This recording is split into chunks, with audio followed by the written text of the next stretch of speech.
নমস্কার বন্ধুরা, বাঙালি রান্নাঘরে আপনাদের স্বাগত।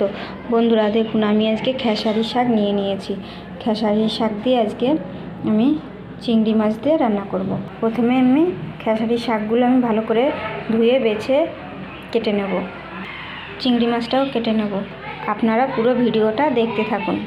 দেখুন বন্ধুরা, আমি শাকটা কেটে ধুয়ে নিয়ে চলে এসেছি। দুটো ছিমও দিয়ে দিয়েছি। এবার চিংড়ি মাছটা আমি ভাজার জন্য লবণ দিয়ে দেবো হলুদ।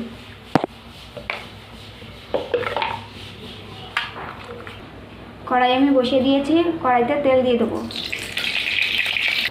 মাছগুলো এবার ভেজে নেব। না বলেছি,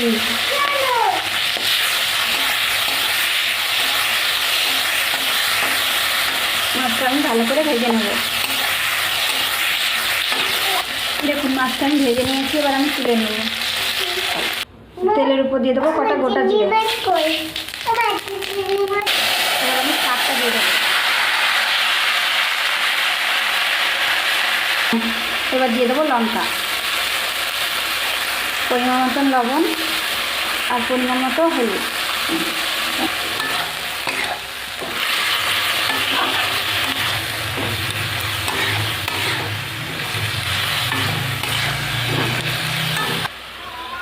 এবার ঢাকা দিয়ে দেবো।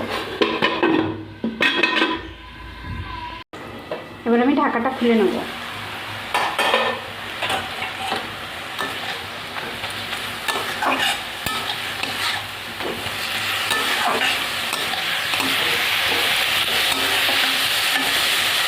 এবার শাকের ভিতরে চিংড়ি মাছগুলো দিয়ে দেবো।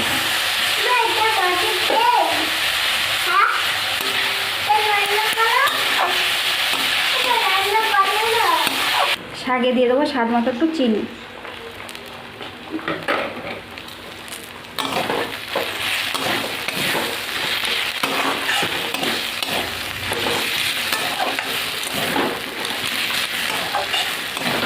শাকটা আমার হয়ে গেছে, এবার আমি নামিয়ে দেবো।